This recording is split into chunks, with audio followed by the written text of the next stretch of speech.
اوف يا جماعة، شوفوا رد نواف العقيد على الصحفي العماني، رد ماذا تسوي يا نواف؟ والله رد عنيف. شاهد المقطع. وفيها تحدي بكرة كمان مباراة تكون بين السعودية وعمان.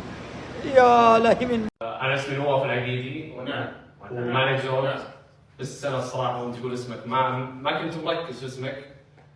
السؤال الثاني، احنا ندعم قيادتنا ملف التطور السعودي في الدوري، ضخ المليارات، فهي ملياراتنا احنا نضخها لما نبي، ونبي اصلا احنا نتطور مع العالم، عشان كذا احنا نواصل ذا الشيء.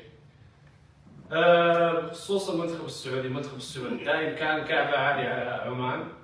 احنا اليوم كاس العالم راح نلعب كاس العالم الجاي، وراح نكون كويسين في كل بطوله لان قاعدين نتطور.